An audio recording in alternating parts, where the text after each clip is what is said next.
My husband checked into a hotel with a young woman, using my name, and the worst part, my own son helped him do it. But when I found out what they were hiding, everything I knew about my marriage, my family, and my life shattered.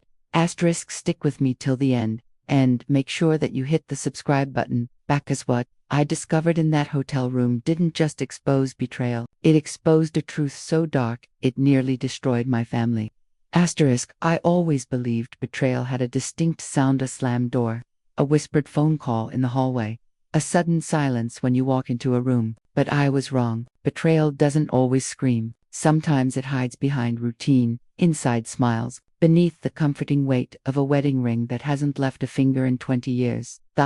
My name is Danielle, and until a few weeks ago, I thought my life, while not perfect, was stable. My husband, Mark, worked long hours but provided for us. My 18-year-old son, Tyler, was preparing for college applications. And me, I worked part-time at the local community center, teaching art classes to little kids who still believed in magic. I loved that. I loved their imaginations, their innocence. Kids paint what they feel. Adults paint what they hide. Maybe that's why I noticed the change before anyone else would have. A shift in tone, a tightened jaw, the way Mark started guarding his phone like it held nuclear launch codes, the way Tyler avoided my eyes when I asked if everything was okay. But nothing, absolutely nothing, prepared me for what was coming. It began on a Thursday, the kind of ordinary weekday that usually vanishes into memory. I was at home organizing art supplies for my weekend class when my phone buzzed. It was a fraud alert from my credit card company. At first, I thought it was a scam.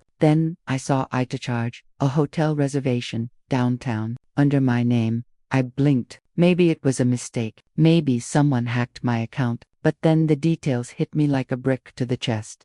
Checked in, to guests. Estimated stay, 3 nights. My hands turned cold. I hadn't booked any hotel. I hadn't been downtown in weeks. And as if perfectly timed for my unraveling, Mark texted me, "Working late, don't wait up." Working late. At the exact moment a hotel charged my card. The universe wasn't being subtle, it was waving a red flag the size of a football field. My heart began to pound. I called Tyler. He had borrowed my card last week for gas money. Maybe he knew something. Maybe he booked something for himself and forgot. But his voice on the phone trembled, hesitant, to rehearsed. "Mom, I don't know anything about that," he stammered. I wasn't convinced. My son wasn't a good liar. He never had been.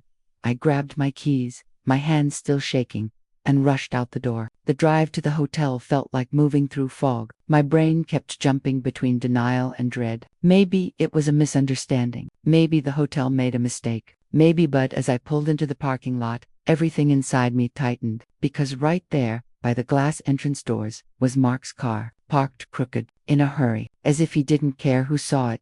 My stomach dropped. I stepped inside the lobby and approached the front desk, my voice thin and shaky, as I asked if someone checked in under my name. The receptionist scanned the screen, then nodded, double quotes, "Yes, ma'am. Mark and a young woman checked in earlier." Young woman. Young. That word sliced deeper than anything else. "Can you tell me?" I started, my throat closing. "What room they're in?" The receptionist shook her head. "I'm sorry, ma'am. Hotel policy." I understood. Hell, I respected it. But rules didn't matter when your world was falling apart. Just when I was about to turn and run because the last thing I wanted was a public breakdown, a familiar voice froze me in place. "Mom." I spun around. Tyler. Standing in the lobby, looking guiltier than I'd ever seen him. His face was pale, his fists clenched, his eyes glassy. "What are you doing here?" I demanded, my voice sharper than I intended. He swallowed hard, unable to meet my gaze. "Mom, I need to tell you something."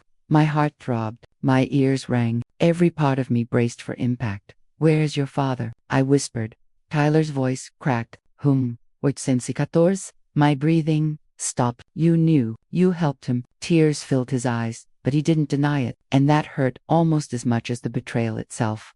Before he could explain, I turned and headed for the elevators, moving as if pulled by invisible chains. Each ding of the elevator rising to the 8th floor felt like a countdown to the end of my old life.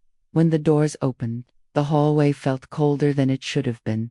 Lights buzzing overhead like a warning. I walked until I reached the door. The numbers blurred. My hand trembled as I raised it to knock. My brain whispered all the things I didn't want to hear. What if he's cheating? What if she's young enough to be your daughter? What if everything you believed was a lie? And then I heard voices inside. A woman's laugh, Mark's voice, my name. My name. That's when something inside me snapped, not in anger, not yet, but in fear. Fear of what came next. Fear of what truth I was about to step into. I knocked. Once. Twice. Silence. Then footsteps. A pause. A click. The door cracked open, and what I saw on the other side was not what I expected, not even close, and it was only the beginning of a revelation darker and deeper than an affair. But that part is something I would only understand much later. When the door finally swung open, I expected to see a half-dressed girl scrambling for her clothes, or Mark wearing that guilty look men get when they know they're caught. I expected perfume, rumpled sheets, and the cheap scent of betrayal thick in the air, but instead, I saw confusion. Pure, startled confusion. Mark stood there, fully clothed, not a wrinkle on his shirt, not a drop of guilt on his face, just irritation. The kind he wore whenever something disrupted the neat schedule he built his life around. Behind him, I glimpsed a girl, no older than 20, sitting at the edge of the bed. She wasn't dressed provocatively. She wasn't touching him. She looked nervous, her hands clenched together in her lap. "What the hell are you doing here?" Mark hissed, stepping into the doorway as if trying to block my view. I scoffed. "What am I doing here?" "Mark, you checked into a hotel under my name, with her. What do you think I'm doing here?" He stiffened, his jaw ticking with the kind of tension that meant he hadn't planned on explanations, at least not to me. His eyes flicked down the hallway, and that's when he noticed Tyler, standing several feet behind me, looking like a scared child instead of the 18-year-old almost adult he was. Mark's face fell. Not in guilt, no. That man rarely felt guilt, but in shock. "Tyler," he barked. "What is this? Why is she here?" "Because she knows," Tyler whispered, voice trembling. "She saw the charge on her card." For a moment, the three of us just stood there, me shaking, Tyler pale, Mark furious and cornered. The air in that hallway felt tight, like it was shrinking around us, forcing truths into the open. Then Mark sighed, stepped aside, and muttered, "Fine, come in, but don't jump to damn conclusions." Danielle, the nerve, the absolute arrogance. I walked inside, not because I trusted him, but because I was too deep to turn back now. The girl on the bed, brown hair, nervous eyes, maybe 19 or 20, stood when she saw me. She looked like she wanted to run. "Hi," she said softly, voice barely above a whisper. I didn't respond. Not because I didn't want to, but because I couldn't. My throat felt locked. Mark closed the door behind us with a heavy sigh, rubbing his temples. "Okay," he said, pacing slightly. "I know how this looks." "No," I cut in sharply. "You don't get to do that. You don't get to define what this looks like. You booked a hotel, used my name, and checked in with a girl half your age. Start explaining." The girl flinched. Mark exhaled in deep frustration. Her voice cracked. "Mrs. Hale, I swear, it's not what you think." I stared at her, hard. "Then, what is it?" She looked at Mark as if asking permission to speak. And that alone made me nauseous, but Mark nodded. And she began. "My name is Leela," she said quietly. "I work at the diner near the hardware store. Your husband, he's been helping me. Helping. Men don't rent hotel rooms under their wives' names to help." I looked at Mark, daring him with my eyes to lie to me. He didn't. "She's in a bad situation," he said tightly. "Her father threw her out. She has no ID, no bank account, nothing. She needed a safe place to stay." I frowned. "And you couldn't be?" "I don't know, honest. You couldn't tell me. Why my name? Why my card?" He didn't answer, not right away. Instead, his eyes drifted back to Tyler, and that's when I instinctively realized something. Tyler knew her. My son knew this girl. My heart stuttered. I turned to him. "Tyler, do you know her?" His reaction was immediate. To immediate thought, he looked down, his shoulders curled, his hands shook. And right in that instant I knew the truth wasn't simple. This wasn't a cheating scandal. This wasn't a fling or an affair. This was something else, something deeper, something dangerous. Tyler finally lifted his head. His voice cracked. "Mom, she's in trouble. And Dad was trying to help me help her." The room blurred for a second. Everything shifted. My anger didn't disappear, not even close, but it wrapped itself in confusion now. I looked at Leela again. She bit her lip and whispered, "I didn't want this. I didn't want any of this." Mark ran a hand through his hair. "Danielle, please sit down."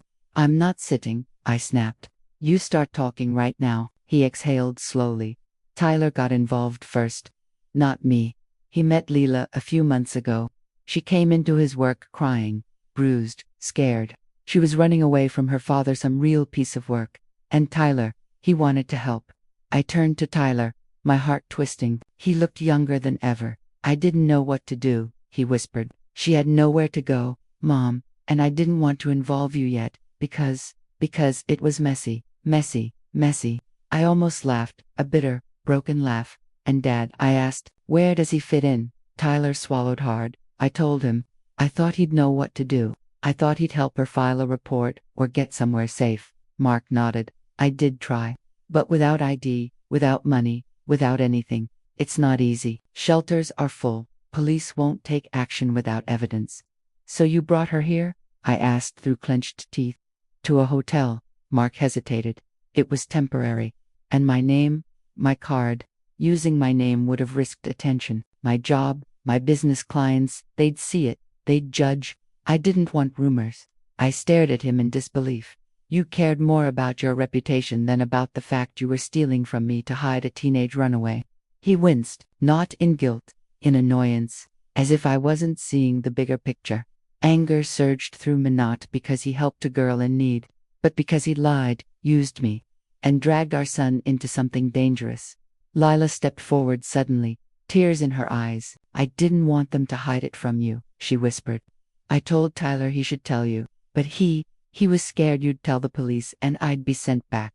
My heart cracked, not in sympathy, not yet, but in the sheer weight of what was unfolding. This wasn't about infidelity. It was about secrets, lies, fear, and something much darker lurking underneath. Then Leela said something that froze the blood in my veins. My father, he's been looking for me. He's dangerous, Mrs. Hale, and if he finds out your husband helped me, if he finds out Tyler helped me, her voice broke, he'll come after all of you. The room fell completely silent. Mark stopped pacing. Tyler went still, and every hair on my body rose with instinctual dread. This wasn't a domestic mess. This wasn't a moral argument. This was a threat, a real one. I stared at the girl. Why? I whispered. Why would he come after us? Her eyes darkened. Because I didn't just run away, she said softly. I escaped, and everything inside me shifted again. This wasn't the end of the story. It was the beginning. For a moment, the entire room felt suspended, like the air itself refused to move. The word escaped hung between us like a storm cloud, heavy and charged with meaning no one wanted to unpack. Mark's expression shifted from irritation to something far more serious. Tyler looked like he already knew more than he wanted to. And me, I felt my world tilting, as if every assumption I'd made in the last hour, hell, in the last decade, was suddenly unstable. What do you mean, escaped? I asked, my voice steady but my hands trembling at my sides. Lila looked up, her eyes glossy with tears. She kept stubbornly from falling. I mean, I wasn't just being yelled at. I wasn't just being mistreated. My father, she swallowed hard. He's involved in things, illegal things, dangerous people, and he kept me locked inside our house to make sure I didn't talk. I blinked, once, twice. The words were so far from what I expected, they didn't fully compute. Locked, illegal things. I know it sounds dramatic, she continued, but I swear I'm telling the truth. The bruises Tyler saw, they weren't accidents, they weren't fights, they were punishments. My stomach twisted painfully. The idea of a father hurting his daughter, keeping her trapped, was something I couldn't wrap my mind around, but the fear in her eyes was real, too real to be fabricated. Mark sat down at the small table in the corner, his elbows on his knees, rubbing his forehead like a man who'd been carrying a weight too heavy for too long. We've been trying to figure out how to help her, he muttered. I was looking into legal aid, witness protection programs, shelters, but everything requires documentation, proof, and without an official report, she can't file a report. Tyler cut in sharply. Her dad has connections, cops that owe him favors. If she filed a report and it got back to him, she'd be dead. Dead. The word hit me like ice water down my spine. I stared at my son, my sweet, quiet, responsible boy, and realized this situation wasn't something he stumbled into by mistake. He deliberately chose to hide this from me. Maybe out of fear, maybe out of love, maybe both. I took a slow breath. Why didn't you tell me? He looked up at me with eyes that were red, glassy and full of guilt. I didn't want you involved, Mom. I didn't want you in danger. Every part of me rattled. Danger, my husband, my son, a runaway girl, a father with connections. It was all spiraling bigger than the assumptions I'd started with. I turned back to Leela. Does he know you're gone? She nodded. He knows. He's been asking around town about me. He even came into the diner last week asking if anyone had seen me. The owner lied and said I moved to Ohio. Tyler added quietly, but he doesn't believe it. Leela's hands shook. He has people who track things. Phones, bank cards, cameras. That's why we used your name. Mrs. Hale. If he saw my father's or Mark's name associated with a hotel check-in, they'd know, but using yours, he wouldn't think to look. My breath caught. So that's why you used my card. Mark lifted his head, eyes heavy. It wasn't ideal, but it was the safest option. For now, I felt a mixture of anger and reluctant understanding swirl through me, like oil and water refusing to blend. You still should have told me, I said quietly. Tyler's voice broke. I'm sorry, Mom.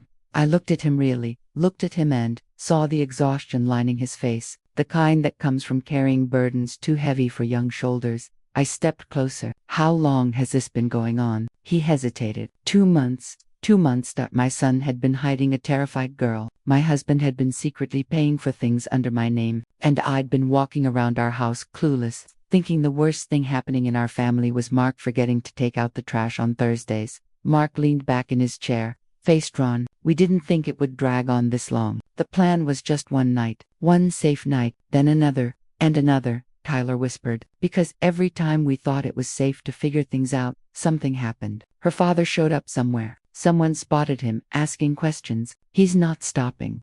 I sat down finally, the weight of it all pressing me into the cushion. So what's the plan now? Because hiding in a hotel room isn't a solution. Lila looked at me with quiet desperation. I just need time, just a little more, to figure out how to get out of state. Maybe change my name. Disappear. She said it like she'd been fantasizing about it for years. But you can't keep living like this, I said gently. I know, she whispered, but if I go home you won't, I said firmly. We won't let that happen. Her lower lip trembled, and she nodded. Mark spoke up next. We need to get her somewhere safe, somewhere her father won't think to look. Like where? Tyler asked. Bafta. Mark hesitated, then looked directly at me. We were thinking she could stay with us, at least for a few days. I blinked so hard it hurt. With us, I repeated, in our house. Tyler stepped forward. Mom, please, just until we figure something out. She can stay in the guest room. We'll be careful. She won't leave the house. No lights in the windows at night. No answering the door. I stared at all three of them, my husband, my son, and the girl whose presence had detonated the quiet life I thought we had. Does he know who we are? I asked quietly. Leela looked at the floor. He knows. Tyler helped me. He saw us together once. My blood ran cold. So he does know our family. Tyler's voice cracked. I was stupid. I walked with her behind the diner. I thought no one was watching, but he saw us through the window. The room felt tighter than ever. Mark stood, the decision written across his face. We can't leave her here, and if her father is looking for her, a hotel is too risky. The only safe place is somewhere unpredictable, somewhere he'd never expect. I swallowed the rising fear, and he'd never expect our house. I finished quietly. Tyler nodded. Lila's eyes filled again. I don't want to bring danger to your home. It's already here, I said softly. And running isn't helping you.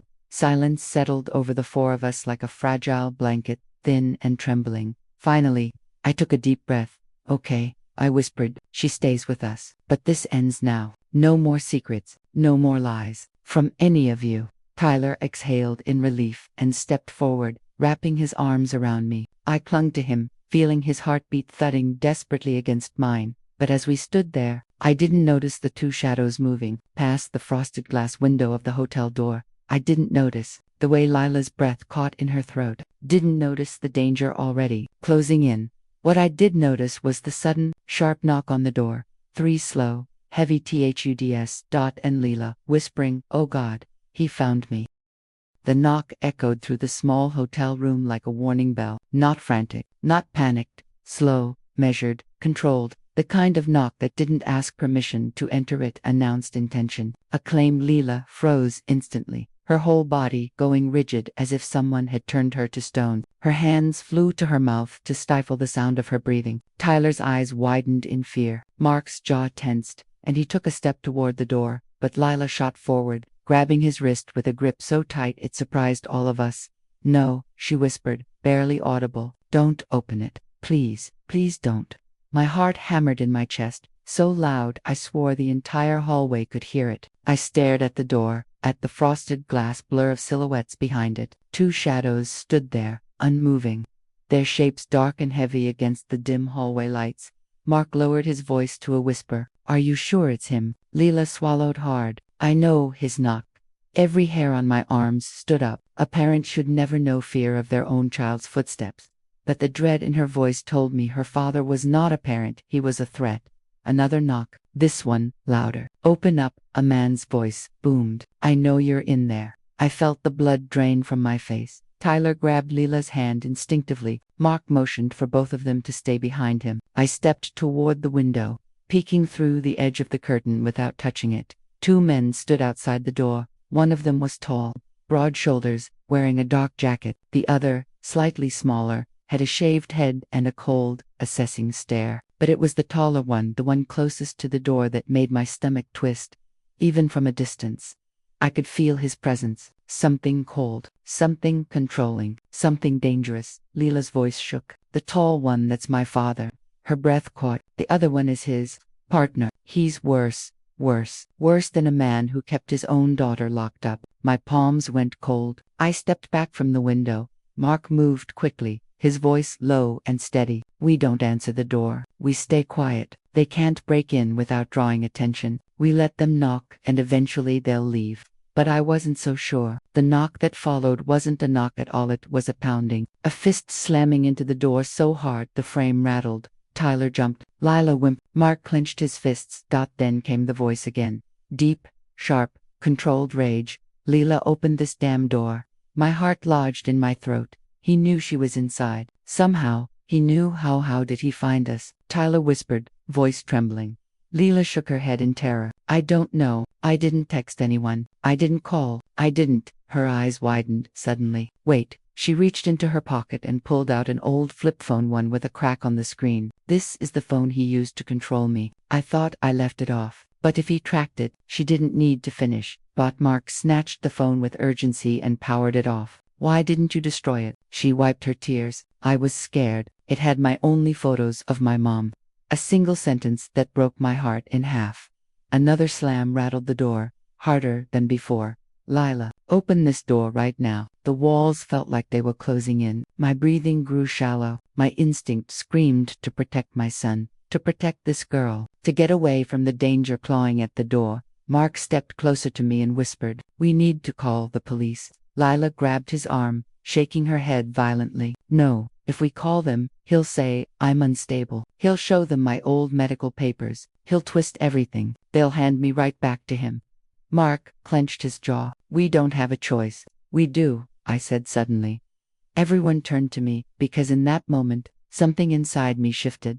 I realized I wasn't just a bystander. I wasn't a clueless wife dragged into a secret. I was a mother, a woman, and someone threatening a child. Any child was something I couldn't and wouldn't tolerate. "We need to leave this room," I said quietly. "Now." Mark's eyes narrowed. "Out the front, with them right there." "No," I whispered. "The bath. Every hotel has one. A maintenance hallway, an emergency exit, a staircase most guests never use." I scanned the room and spotted a door partially camouflaged with the wall paneling near the closet. A maintenance door, probably locked from the outside. Mark rushed toward it, testing the handle. It didn't budge. "Move," I said softly. I grabbed a metal coat hook from the wall, wedged it between the door and frame, and yanked with everything I had. With a loud snap, the latch popped. The door cracked open. Tyler stared at me like I had just performed a miracle. "Mom, how did you—" "Your mom worked in hotels through college," I whispered. "I know how these doors work." The pounding on the main door intensified. "Leela, if you don't open this door, I swear to God." His words were a threat wrapped in fury. Mark put a hand on Lila's back. "Go, now." But as Lila moved toward the maintenance door, the pounding suddenly stopped. Silence. Silence far more terrifying than the noise. Mark lifted a finger to his lips. signaling us to stay absolutely still. We held our breath. Every muscle in my body tightened. Then the sound of a keycard sliding into the lock. My blood ran ice cold. Tyler whispered, "They got a master key." Mark hissed under his breath. "Hotels aren't supposed to," but before he could finish, the lock clicked. The handle turned. We had seconds, maybe less. "Go," I whispered harshly. Lila didn't hesitate. She slipped through the maintenance door with Tyler right behind her. I pushed Mark to follow. As I stepped through the doorway, I heard the room door burst open behind us. Heavy footsteps. Voices. Anger dripping from every word. "She's here somewhere," the father snarled. "Find her." Mark pulled the maintenance door shut silently behind us, careful not to let it slam.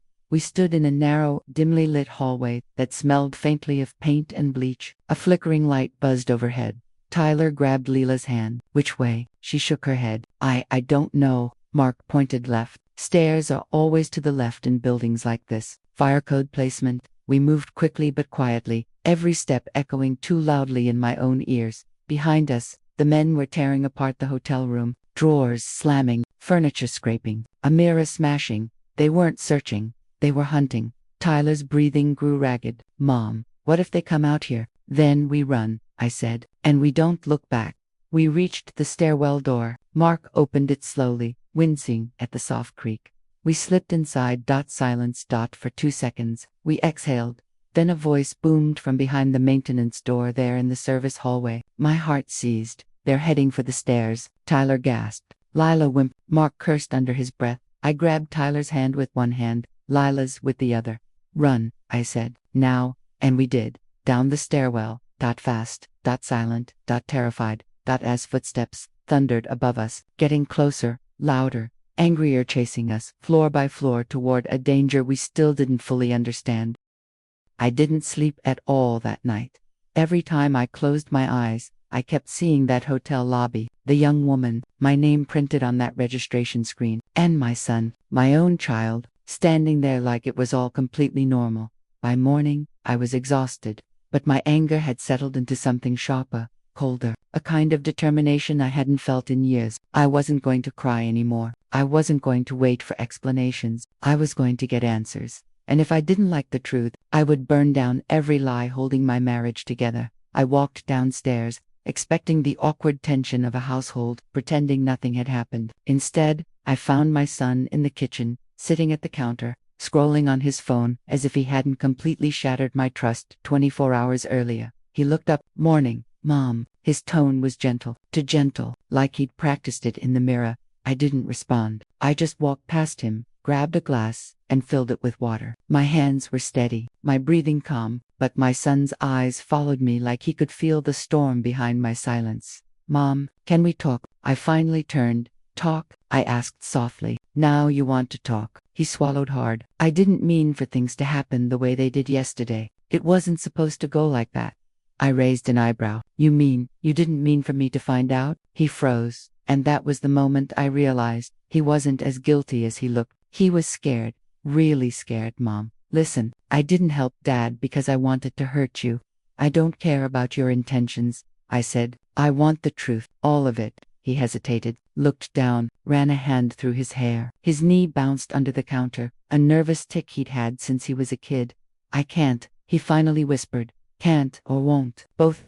I stepped closer, lowering my voice. "I am your mother. Whatever he told you to hide, I need you to tell me right now." His eyes filled with tears, and he whispered almost inaudibly, "I promised him, Mom, and if I tell you, it'll break everything." "What do you think he broke yesterday?" I snapped. "What do you think is left to protect?" He wiped his face with the sleeve of his hoodie. "You don't get it. I didn't help him cheat. I swear to God, I would never do that to you." I paused, something in his voice, the panic, the disgust, the desperation. It didn't match the behavior of someone covering for an affair.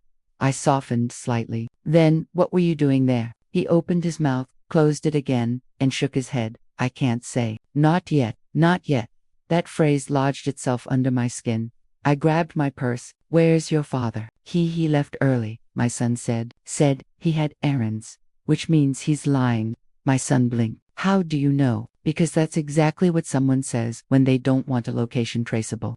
He flinched, and that told me I was right. I walked toward the door, but he stood up quickly, blocking my path. "Mom, Please, don't go looking for him. Please trust me when I say you're not ready to know everything." I stared him down. Move. He didn't. And then, for the first time since he was little, I raised my voice. I said move. He stepped aside immediately, face flushing with guilt.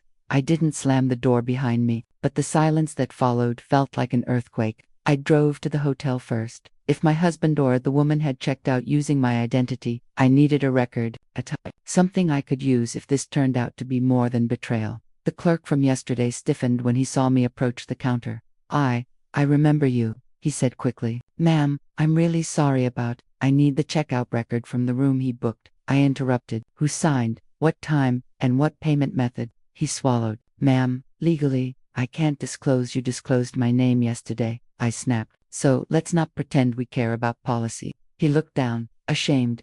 Point for me. "I can print the activity log," he said quietly. "I'll blank out sensitive information, but you'll at least see timestamps to it," I said. 2 minutes later, he handed me a paper cold factual. Damning. Room 814. Check-in for 16 p.m. Checkout. 8:39 p.m. by my name. 4 hours. I felt sick. Was that enough time for an affair? Of course it was. But my gut still whispered, this story doesn't add up. I left the hotel with the paper burning my palm. Next stop, the parking lot camera feed. The hotel manager was more cooperative once. I explained that my identity had been used without consent. 10 minutes later, I was in a surveillance room staring at 8 monitors showing the previous day's footage. "There," the manager said, tapping the screen. My husband's car pulled in at 4:10 p.m. The door opened. He stepped out. Then the young woman, pretty early 20s, long dark curls, nervous, body language. Definitely not a prostitute, not a date, not casual. She looked ashamed. Then my son got out of the back seat. And the thing that made my blood run cold, the way my husband placed his hand on the girl's shoulder. Not romantic, not possessive. Guiding. Like she was fragile, like she was terrified. My pulse spiked. "Can you zoom in on her face?" The manager did. I saw it clearly now. A bruise on the side of her jaw. A fresh one. And suddenly, everything I thought I knew fractured. "Play the audio," I whispered. "There's no audio in the parking lot," the manager said apologetically. I leaned closer to the monitor. My son wasn't acting sneaky yesterday. He was acting protective. He kept glancing at the girl like someone expecting trouble, like someone watching a bomb about to go off. My husband, on the other hand, he looked tired. He looked stressed. And his head was constantly whipping around like he was afraid someone was following them. "What the hell is this?" I whispered. It was no affair. It was something worse. Something far more dangerous. And now, I needed the truth more than ever. I thanked the manager and rushed out. The moment I reached my car, my phone buzzed. A text from an unknown number. "Stop digging if you want everyone safe." My breath froze in my lungs. Safe. Safe from WHA. A second text came instantly. "He's trying to protect you. Don't make this harder." My hands shook. Who was this? What did they know? And why were they warning me? I typed back immediately. "Who is this?" 3 dots appeared, then vanished, then appeared again. Finally, a single message came through. "Ask your husband about the girl. Ask him who she belongs to." Who she belongs to. I dropped the phone onto my lap, heart slamming against my ribs. This wasn't infidelity. This wasn't marriage drama. This was a threat. A real one. And somehow, my husband, my son, and that girl were caught in the middle of something I had been completely blind to, but not anymore. I started the engine because I was done being in the dark. Whatever my husband was involved in, whatever secret my son was trying to protect, whatever danger that girl represented, I was going to uncover every part of it, even if I had to tear my entire world apart to do it. I drove straight home, gripping the steering wheel so tightly that my hands ached. My mind spun with the message, "Ask him who she belongs to." That phrasing haunted me. Belongs to. That wasn't the language of an affair. It was the language of ownership, control, threat. It was the language of crime. And suddenly, the bruise on the girl's jaw wasn't just a bruise, it was a warning sign. I pulled into the driveway and saw my son sitting on the porch steps, elbows on his knees, staring at the ground. When he looked up, he froze. He could tell instantly something had changed in me. "Mom, what happened?" he asked cautiously. I didn't sit. I didn't soften. I just held out my phone, read it. He took the phone, scanned the messages, and his face drained of color. Mom, you shouldn't have gone looking, so it's true. I cut in sharply. Someone is threatening us. He didn't respond. Answer me. He squeezed his eyes shut. Mom, please. I was trying to keep you out of this. Dad was too. And look where that got us, I said coldly. Now tell me the truth. Everything. Right now. He shook his head and backed up a step. It's not my story to tell then. Whose story is it? BAFTA girls, I snapped. The one with the bruise on her face. The one your father dragged into a hotel under my name. He winced. Dad didn't drag her. He helped her.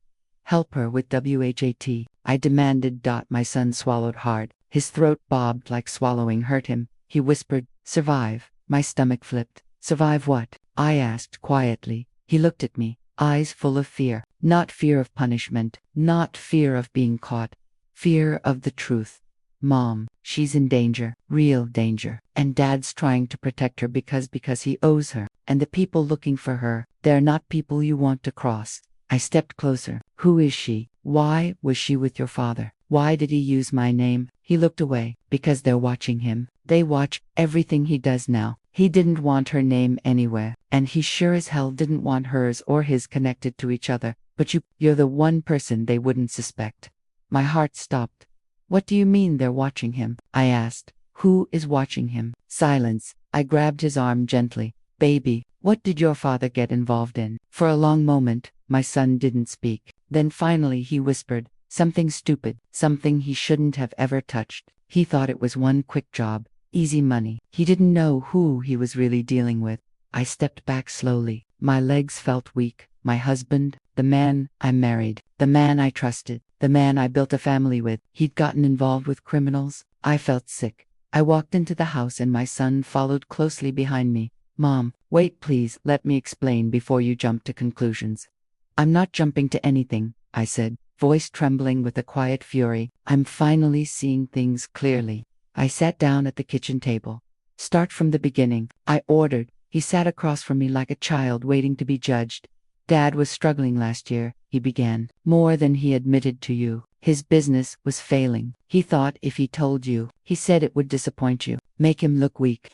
That's ridiculous, I snapped. He nodded. I know, but he didn't think straight. And then someone approached him, someone who knew about the business troubles. I asked. He shook his head. I don't know his real name. Dad called him Rico. But Dad said once he agreed to help, he couldn't back out.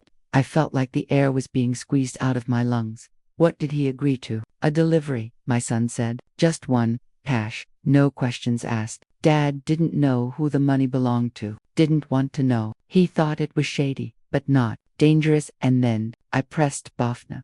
My son swallowed again. The money wasn't money. It was a girl. My blood ran cold. He nodded slowly. That girl, the one from yesterday, her name is Maya. Dad was told she needed transportation to a safe house, but when he picked her up, she begged him not to take her. I covered my mouth, horror washing over me. She told him the people who had her weren't saving her, my son said. They were keeping her, and if he dropped her off, she'd never come out again. I felt my whole body go numb. So your father didn't drop her off? No, he whispered. He hid her. He brought her somewhere safe. But once Rico realized she didn't arrive, he started threatening Dad, calling him, following him. So at the hotel Dad needed to move her again. He said quickly, he thought it would throw them off if the booking showed a woman's name. A married woman, someone ordinary.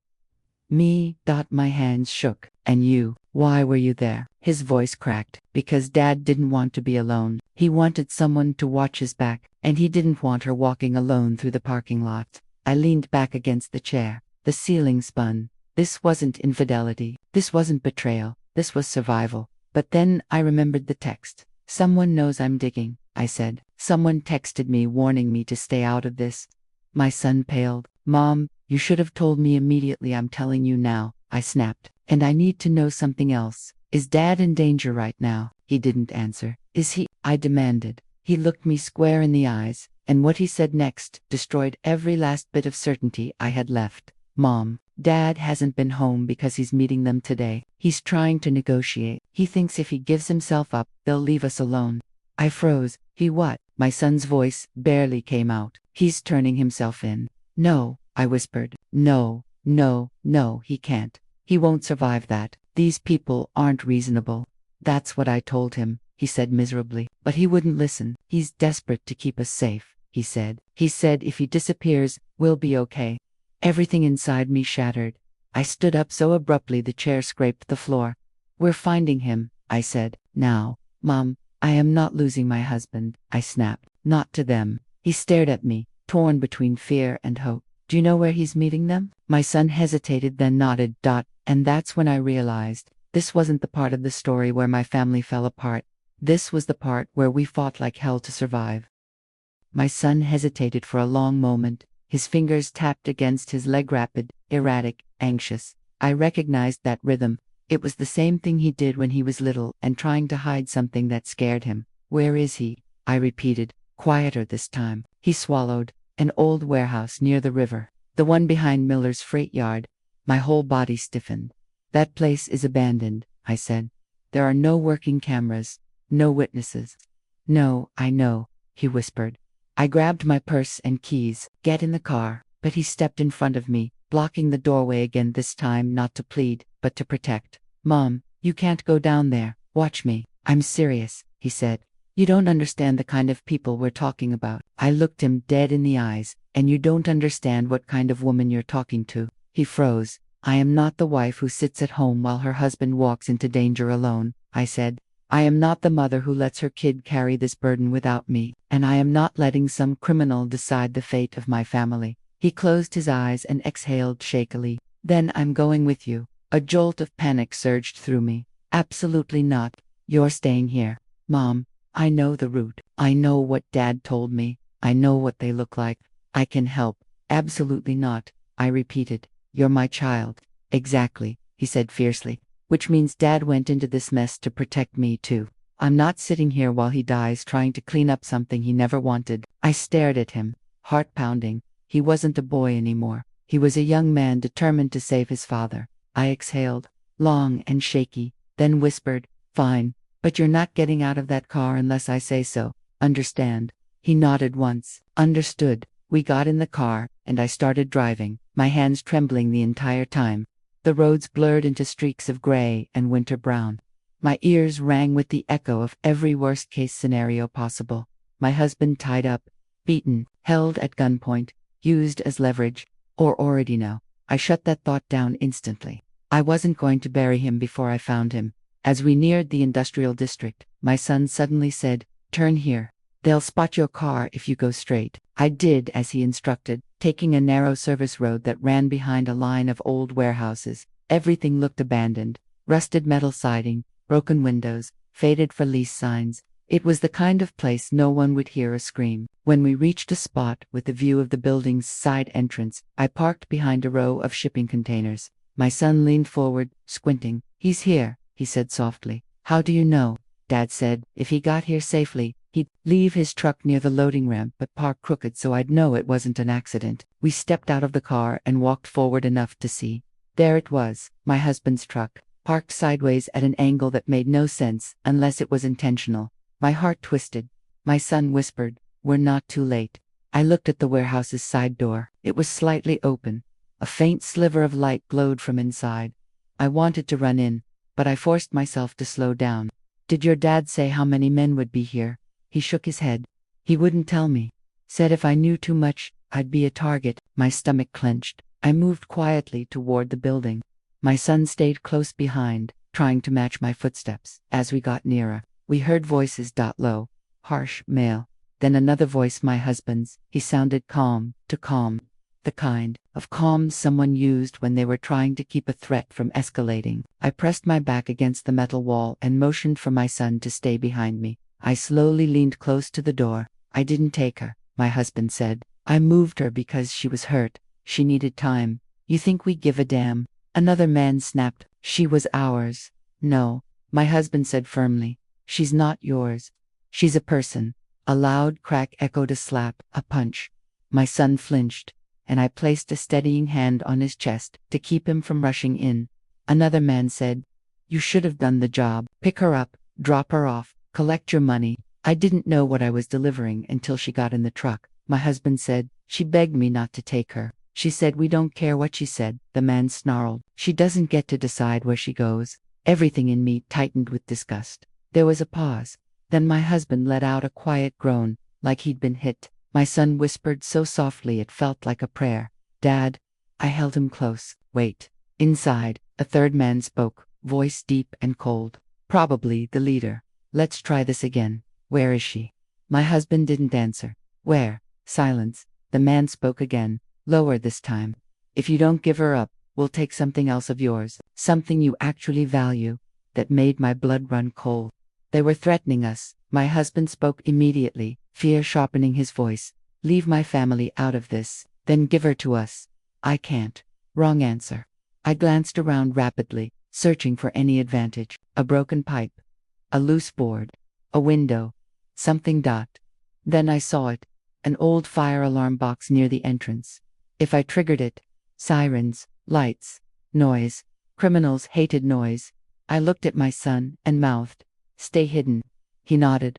I moved silently toward the alarm and lifted the metal flap. Inside was a rusty lever. I pulled it down hard. The building erupted with shrill, ear-splitting alarms. Inside, the men shouted in confusion. What the hell? Find out who tripped it. Grab him.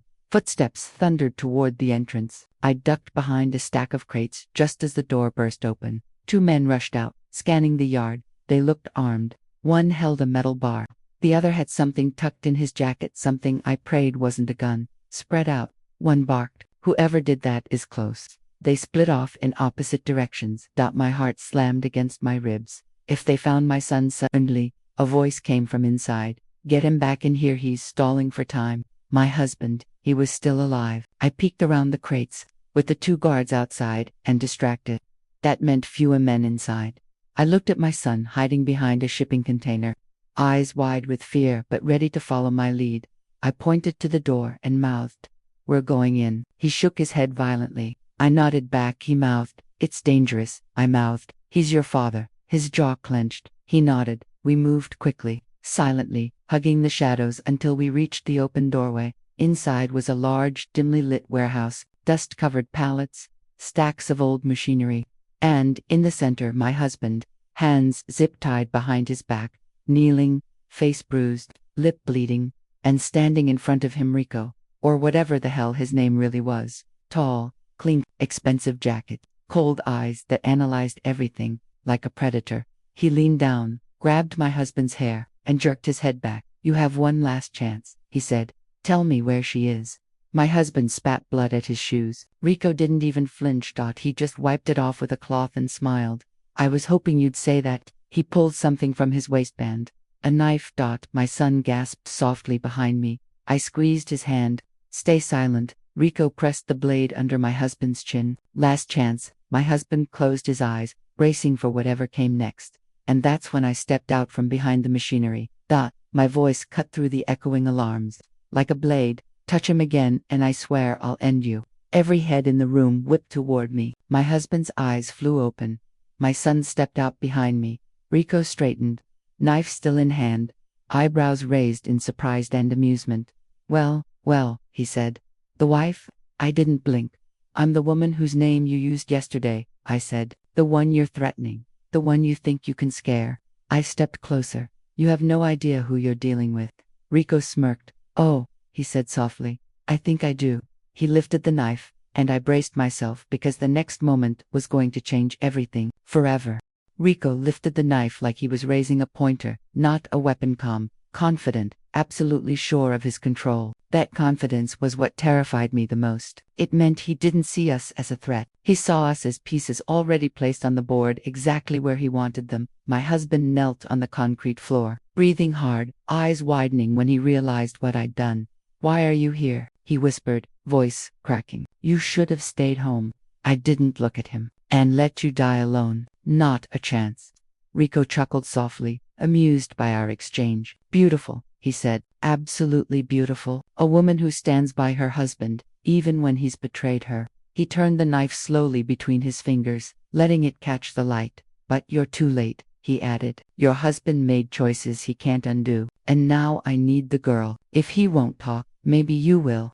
My son stepped beside me before I could stop him. "She's not talking," he snapped. Rico's eyes flicked to him, and a smirk curled across his lips. The boy, the loyal little soldier.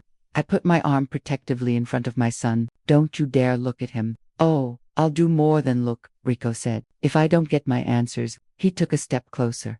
That one step felt like a trigger being pulled inside of me. I didn't care who Rico was. I didn't care how dangerous his people were. I didn't care that he had men outside or weapons or leverage. The moment he threatened my child, he became something else entirely. He became a dead man walking. You'll get nothing from us, I said, voice chillingly steady. Rico nodded slowly. Then we'll do this the old-fashioned way. He snapped his fingers. Two men emerged from behind a stack of metal crates, big, muscular, one with a crowbar, the other with zip ties. My son's breath caught. I stepped slightly in front of him. Rico pointed the knife at my husband. Start with him. Make it loud. The men moved toward my husband. Everything inside me snapped. Stop, I screamed. The entire warehouse froze. Rico raised an eyebrow. Changed your mind? No, I said. I changed the game. I took one deliberate step forward. You think he's the one who hit her? You think he made all the decisions? You think he knows where she is? Rico tilted his head. I continued, voice low and icy. You're wrong. Silence. Every man in the building watched me now. My husband didn't hide her alone, I said. He didn't make the plan alone. My son's eyes shot to me, alarmed. Rico narrowed his gaze. What are you saying? I'm saying, I replied, I know where she is. That got his attention. Rico's smirk returned, but it was cautious now. Interesting. Go on. I can take you to her, I said. My son whispered urgently. Mom, I didn't look at him. But if you hurt my husband, I added, or lay one hand on my son, you'll never see her again. There won't be a trace. Not a whisper. Nothing. Rico stared at me really. Stared, evaluating, analyzing, weighing the truth in my eyes. Then, unexpectedly, he laughed. It wasn't loud. It wasn't manic. It was the laugh of someone who believed he'd just won. You're smart, he said. I didn't respond, but not smart enough. He motioned to his men. Grab her. My son lunged forward, yelling, Get away from her. One of Rico's men grabbed him from behind, restraining him against a pillar. My son struggled violently, teeth clenched, but the man was twice his size. Let him go, I shouted. Rico shook his head. No, he stays right there. Maybe watching his mother in pain will motivate you to talk faster. My heart hammered. The second man approached me with zip ties. Just as he reached out, my husband twisted violently, ramming his shoulder into the man holding him. It was reckless, desperate, but it threw the man off balance long enough for my husband to shout, Run. If we ran, they'd shoot. If we stayed, they'd torture. There was no winning option, which meant I had to make one. In a split-second flash, my mind processed everything around me like a map. 2 armed men inside, 2 searching the yard. One distracted by restraining my son Rico near my husband, focused on me, an old fire hose on the wall, a crate lid leaning loose near my feet, exits blocked but, not impossibly, inhaled sharply. Mom, don't. My son pleaded. Rico stepped closer. Tell me where she is. I met his eyes. And for the first time, I smiled. Closer, I whispered. He hesitated. I smiled wider. Come closer if you want the truth. His ego won. He stepped directly in front of me, and that was the second he made his mistake. I grabbed the crate lid, swung it with every ounce of strength I had, and cracked it across his face. The sound echoed like a gunshot.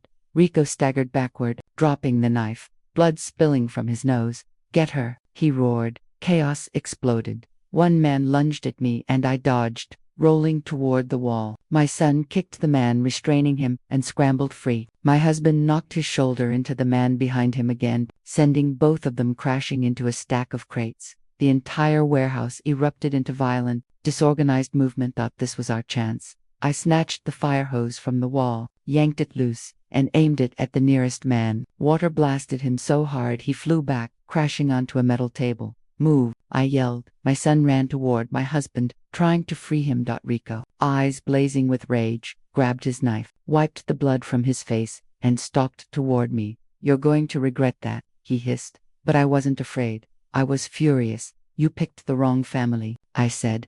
He lunged. I sidestepped and swung the metal nozzle of the hose straight into his temple. He collapsed to one knee. My son cut my husband's zip ties with a shard of broken plastic from a crate. Come on, My husband grabbed my son's hand and pulled himself up, wincing. We had seconds before the outside men ran back in. Rico groaned, lifting himself, pointing the knife again. "You're not leaving," he yelled, but we were already sprinting toward the loading bay door. My husband slammed the release bar. The massive metal door rolled upward slowly. Boots pounded behind us. "Faster," my son cried. We ducked under the door before it was fully open, bolting into the cold air outside. The men outside saw us and reached for us, then froze, because behind us, from inside the warehouse, Rico screamed, "Don't let them escape with her location." His words echoed.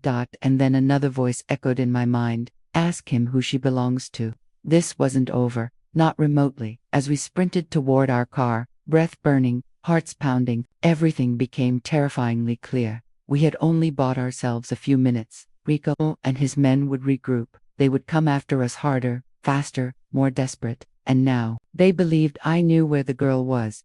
The most dangerous part of this nightmare had just begun. I sat at the edge of the couch long after the phone call ended, staring at the dark window, as if the night itself could give me the answers I needed. My hands were trembling, partly from adrenaline, partly from the dread that settled deeper with every passing second. The detective's words kept echoing in my mind. "Your sister-in-law might know more than she's admitting. And your husband, he's hiding something bigger than an affair." That last part twisted inside my chest like a knife. I had prepared myself to face infidelity. I had prepared myself to confront betrayal. But the detective's tone, the hesitation before speaking, the subtle weight behind his question, it all hinted at something beyond simple cheating. My son came out of his room quietly, almost as if he sensed the heaviness in the air. He walked over to me and sat down slowly, his little hand slipping into mine. I felt his warmth and his fear, and guilt washed through me again. Guilt that he was dragged into things he never should have been involved in. Guilt that he had seen his father lie and manipulate. Guilt that he had probably been carrying secrets alone for longer than I realized. "Mom," he whispered, his voice barely audible. "Are you mad at me?" That broke me. My throat closed, and for a moment, I couldn't answer. Mad at him. If anything, I was furious at myself for not seeing sooner. Not protecting him better. Not creating a home where he felt safe enough to speak. I pulled him close and kissed the top of his head. "No, baby," I whispered. "I'm not mad at you at all. I wish you didn't have to go through any of this." He leaned against me, and after a few seconds, he said something I didn't expect. "Dad told me not to tell you things because he said you'd get him in trouble. But he was the one who got me in trouble." My heart froze. "What kind of trouble?" He hesitated. "He told me if I didn't help him check into the hotel, he'd tell everyone I was a bad kid and didn't listen. And he said he wouldn't buy me gifts anymore. And he told me boys help their dads, even if moms don't like it."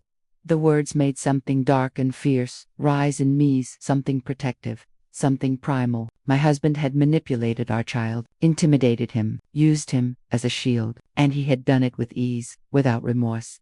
"That wasn't fair," I said softly. "You didn't deserve that." He shook his head and wiped his eyes with the sleeve of his pajama shirt. "I didn't want to go with him," he whispered. "I didn't want to lie to you. But he said if I didn't help him, he'd be angry forever." I hugged him tight again, feeling his small body shake with the weight he had carried alone. "Listen to me," I said firmly. "You never have to lie for anyone. Not even Dad. Not even me. You're allowed to tell the truth, always." He nodded, and I could see relief in his expression, like someone had finally cracked open a window in a suffocating room.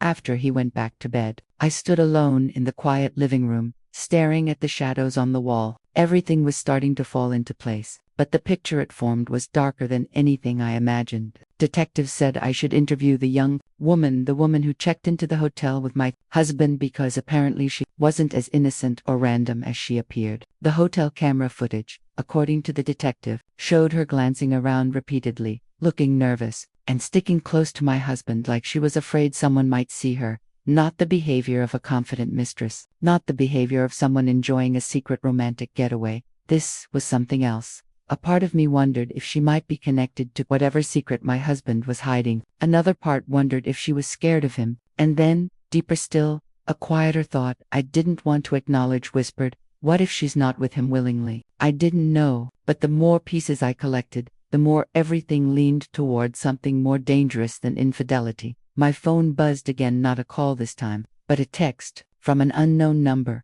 Stop asking questions or you'll regret it. My blood ran cold. The message was simple, direct, and threatening, and it arrived only minutes after my call with the detective. That meant someone knew I had spoken to him. Someone was watching. I didn't respond. Instead, I took a screenshot, saved it, and forwarded it to the detective with a single sentence. "Whoever this is, they're trying to scare me." He replied almost instantly, "Do not respond. I'm coming tomorrow morning. Keep your doors locked. Stay with your son." His urgency only terrified me more. I paced back and forth in the living room, trying to make sense of everything: my husband's lies, the woman at the hotel, the fake ID, the strange calls he received late at night, the sudden disappearances, the unexplained money withdrawals. Things I brushed aside before now came crashing together, forming a truth I wasn't ready to face. At 1:13 a.m., the front door rattled. I froze. Someone was trying to open it. My stomach dropped. My hands shook as I grabbed my son from his room and held him close. The doorknob jiggled again, harder this time. Someone pressed against the door. "Mom," my son whispered fearfully. "Stay quiet," I whispered back, my heart pounding in my ears. The person outside tried the lock one more time, then exhaled sharply. Footsteps retreated down the porch steps. I waited a full minute before peeking out the window, and what I saw made my entire body go numb. That was my sister-in-law. She stood in the driveway, looking around like she was making sure no one saw her. Then she got into her car and drove away. What the hell was she doing here at this hour? Why was she trying to get into my house? And most terrifying of all, what was she so desperate to find? I backed away from the window slowly. Something told me she wasn't acting on her own. She was sent, and the only person who could send her was the man who had walked into that hotel using my name. I barely slept after seeing my sister-in-law outside my door. Every sound in the house kept me on edge: the settling of the walls, the hum of the refrigerator, even the shifting of my son in his bed. I stayed awake, sitting on the floor by my bedroom door, listening for anything out of the ordinary. My mind wouldn't stop racing. Why had she come? Why was she trying to unlock my door? What on earth was she looking for inside my home? And more importantly, what did she know? Morning crept in slowly. Sunlight pushing through the blinds like it was reluctant to enter a house filled with such tension. I made my son breakfast, but he pushed the food around his plate, barely eating. I pretended to focus on my coffee, but my eyes kept drifting toward the front window, checking if anyone was outside. At 9:17 a.m., my phone buzzed. It was the detective. "I'm 5 minutes out. Sit tight." Relief washed through me, but only for a second, because right after that message, another text arrived from an unknown number. "Last warning. Stay out of it. Last warning." I felt my throat close. Whoever was behind this was growing more aggressive, more desperate. And if they felt threatened, what would they do next? The knock on the door almost made me jump out of my skin. I checked the peephole first, thank God. It was the detective. I let him in quickly and locked the door behind him. He took one look at my exhausted face and the fear in my son's eyes and narrowed his own in concern. "Tell me everything that happened since last night," he said. So I did. The text, the attempted break, my sister-in-law standing in the driveway like she knew exactly what she was doing. The detective didn't interrupt me once, but his expression grew darker with each detail. When I finished, he rubbed his jaw slowly. "I suspected your sister-in-law was involved," he said, "but trying to enter your home, that means she's acting under someone's orders, or trying to fix something before we uncover it." The words sent a chill up my spine. "Fix what?" he exhaled. "Something your husband did." A pit formed in my stomach. "What exactly do you think he did?" Before he could answer, his phone buzzed. He looked at the screen and his eyes narrowed even further. Security footage from the hotel. They flagged something important. He turned the screen so I could see. It was my husband entering the hotel lobby with the young woman beside him. But the angle shifted, zooming slightly, and that's when I noticed something shocking. The woman didn't look like a casual companion. Her posture was stiff, her eyes were downcast, avoiding the camera, and her wrist had a faint bruise, half covered by the sleeve of her sweater. My breath caught. "That doesn't look consensual," I whispered. The detective grimaced. "It doesn't, and there's more." He swiped to the next clip. It showed the same woman earlier that evening, airing the hotel alone. She looked nervous, glancing over her shoulder repeatedly. She checked her phone, pacing near the lobby entrance like she was waiting for someone. Then my husband walked in and approached her. She flinched when he got close. My stomach twisted. She was scared of him. Yes, the detective said quietly. This isn't a mistress situation. This is something else entirely. My mind reeled with possibilities, none of them good. Human trafficking, blackmail, debt, some kind of illegal activity. My husband had always been so normal, a little distant lately, a little secretive, but still a man who kissed our son goodnight every evening, a man who sat across from me at dinner, a man I had built a life with.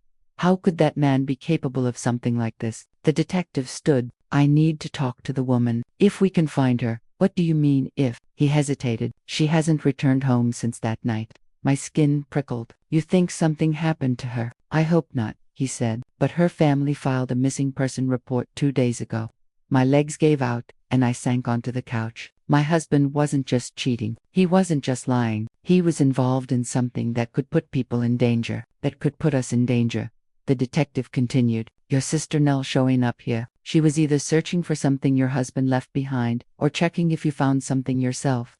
I swallowed hard. Found what? He glanced around the house. Anything out of place? Anything unusual lately? I thought back to the past few weeks, the rushed departures, the hastily closed laptop, the backpack he wouldn't let anyone touch. The backpack. I stood abruptly. His bag. It might still be in the closet. The detective followed me to the hallway closet. I pulled down the duffel bag from the top shelf. It was heavier than I remembered, and a strange chill ran through me as I set it on the floor. Mind if I open it? He asked. Please. He unzipped it slowly. Inside were clothes, a second phone, a stack of envelopes filled with cash, and something that made my head spin. A hotel key, not the one from the night he checked in with the young woman, a different one. And taped to the inside flap of the bag, almost hidden, was a small card with numbers scrawled across it. Coordinates. What is this? I whispered. The detective didn't answer right away. He looked at the card, then at the cash, then at the second phone. This, he said slowly, is evidence, and it tells me your husband is not where he says he is. My mouth went dry. Then where is he? The detective stood, holding the card carefully in a gloved hand. I think, he said, your husband is on the run. I felt the room tilt. The floor might as well have disappeared beneath me. My son, sensing something was deeply wrong, grabbed my hand tightly, looking up at me with wide, fearful eyes. From what? I managed to ask. The detective looked directly into my eyes. From us, he said, from the police, from the woman he checked into that hotel with, and from the truth he's been hiding from you for a very long time. I sank into the couch, clutching my son close as the detective laid out the truth, piece by piece. Every word he spoke made the world tilt beneath me. Your husband isn't just involved in something shady, he said. He's involved in something illegal, something dangerous. And the people he's working with, they aren't just criminals. They're organized, violent, and ruthless. You've seen a glimpse of them already. My son hugged me tighter. Mom, what does that mean for us? I swallowed hard, trying to calm the panic clawing at my chest. It means we need to be careful. Very careful. And it means we can't trust him right now. The detective nodded grimly. Exactly. You need to understand. Right now, he's in hiding, or on the run, or possibly negotiating with these people. He's taking risks to protect you and your son. But we don't know how long he can keep it up. And we definitely don't know what he's willing to do to survive. I closed my eyes, memories flooding in, late-night whispers, sudden trips, secret calls. The times he came home tired, tense, and agitated. The times I brushed it off as stress from work. I realized how many warning signs I had ignored, trusting him blindly, and how much danger I had unknowingly stepped into. And the girl, I said softly, the one in the hotel, Maya, where is she? The detective shook his head. We don't know. She hasn't been seen since that night. The hotel footage shows her meeting your husband, yes, but after that, she vanished. Whoever had her before, or whoever was expecting her, might still be looking. And if she's alive, she's likely terrified. My heart sank. I pictured her alone, scared, possibly hurt. Every fiber of me wanted to find her, not because I knew her, but because I couldn't let anyone suffer while my husband had a hand in it. Even if unknowingly. The detective continued, we need to find your husband before someone else does. Or before he does something desperate that could get him or all of you hurt. I nodded. Where do we start? He handed me a folder. Inside were photographs and notes. The hotel, the warehouse, the girl's file, coordinates, and some partial surveillance he had managed to get. My eyes scanned the coordinates. They pointed to a remote location outside the city, a cabin tucked into a wooded area. That's likely where he's heading next, the detective said. Or where he's hiding now. Either way, it's the best lead we have. My son's hand trembled in mine. Mom, can we really do this? Go after him? I looked at him, seeing the fear in his eyes, the uncertainty, but also a spark of courage. He had already faced more than any child should, and if we didn't act, we would be left waiting helplessly while the consequences of my husband's decisions spiraled further out of control. We don't have a choice, I said firmly. We have to find him before something worse happens. The detective nodded. I'll go with you, but you need to understand, if we run into these people, it could get violent. They're not afraid of anyone, and they've already threatened you once. I clenched my fists. I'm not afraid. The detective's eyes met mine, steady and serious. Good, because you need to be smarter than them, faster than them, and willing to make decisions in seconds that could save your life.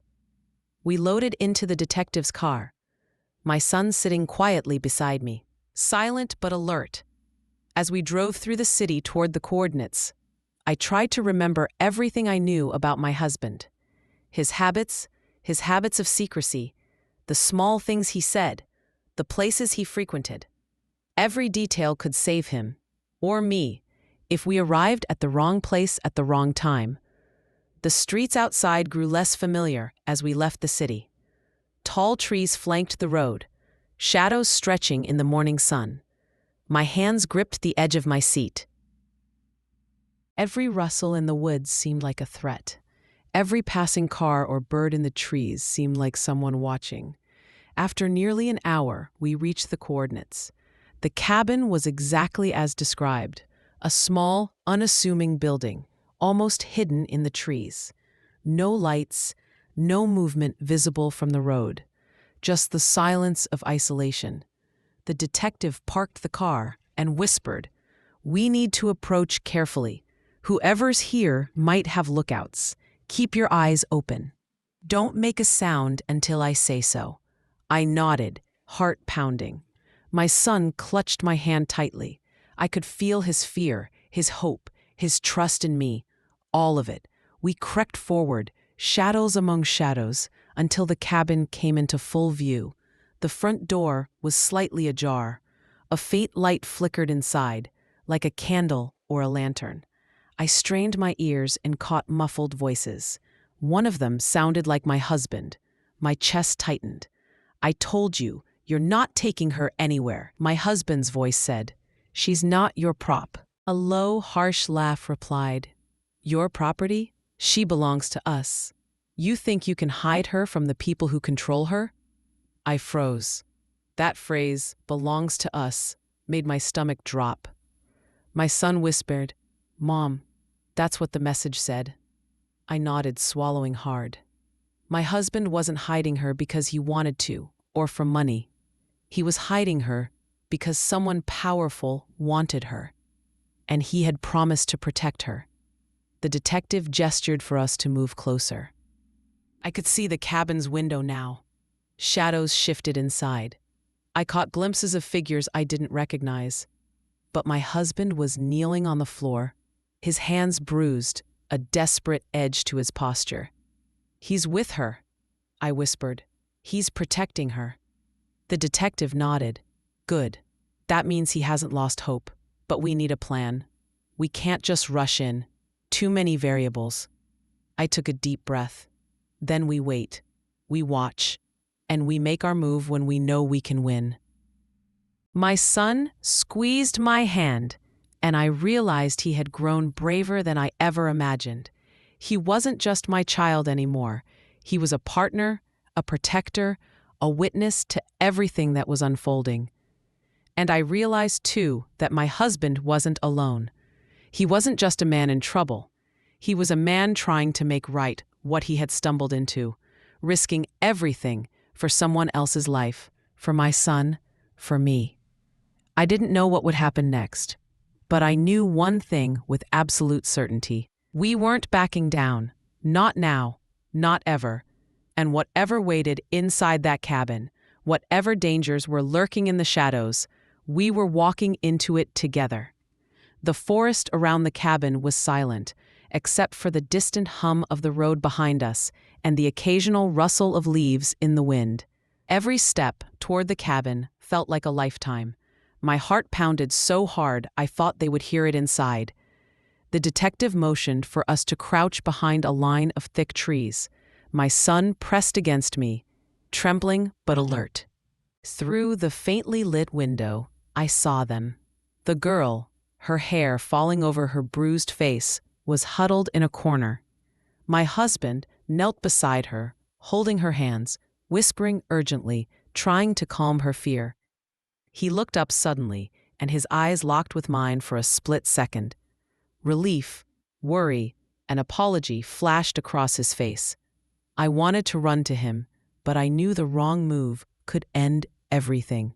Rico, the man from the warehouse, stood over them, arms crossed, a cruel smile on his face. Two of his men were near the door, guarding the exit. Everything depended on timing. One wrong step, one wrong sound, and my husband, my son, the girl, and I could all be trapped, or worse. The detective whispered, "We need a distraction. Something loud to draw the guards away." He pointed to a stack of logs near the edge of the clearing. I nodded, my stomach twisting with fear and determination. I picked up a heavy log and hurled it toward a pile of metal barrels on the side of the cabin. "Go," the detective hissed. My son, surprisingly steady, grabbed my hand, and we sprinted toward the cabin, the detective just behind us. My husband's eyes widened, hope flickering across his face. He stood as we reached the door. The girl's terrified gaze met mine. I mouthed, "You're safe now," and she nodded weakly. Rico turned as we entered, rage twisting his features. "What the hell?" he shouted, lunging for my husband. My husband pushed the girl behind him, bracing for impact. I didn't hesitate. Using the edge of a chair, I slammed into Rico's shoulder. He staggered back, but quickly recovered, pulling a knife. My son screamed, but the detective was already on him, tackling him to the ground. The chaos inside the cabin was almost unbearable. I grabbed the girl, holding her tightly against me, shielding her from the fray. My husband fought fiercely against Rico's men, but every second counted. I could see the desperation on his face. The man I knew, the father of my son, risking everything to protect someone he didn't even know. The detective managed to subdue Rico's men one by one. My husband's strength and resolve gave him the upper hand, and after a tense few moments, Rico was pinned to the floor, gasping. I felt my knees buckle as the adrenaline drained from me, and I sank against the wall, holding the girl and my son. "It's over," the detective said, glancing at us, then at my husband, who was catching his breath but already planning his next move. The girl looked up at my husband, fear still lingering in her eyes. Thank you," she whispered. My husband's voice was low, almost hoarse from exhaustion. "You're safe now. That's all that matters." He looked at me, relief and love shining through the bruises and sweat. Felt a rush of emotion, anger, fear, but above all, gratitude that he had survived and that we had all made it through together. The detective called the authorities, reporting the capture of Rico and his men. Backup arrived within minutes, confirming that the girl was safe and that my husband and our son were not in any legal trouble. The relief was overwhelming.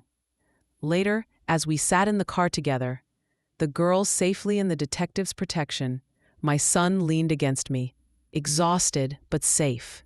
My husband reached for my hand, his grip tight but gentle. "I'm sorry," he said, voice breaking, "for everything, for dragging you and him into this." I shook my head. "No, you did what you had to do to protect her, to protect us. But we do this together from now on. No more secrets." He nodded solemnly. No more secrets. The sun rose higher, spilling light across the forest road. It felt like the world had been reborn in that moment. We had faced fear, deception, and danger, but we had served. And as we drove home, I knew one thing.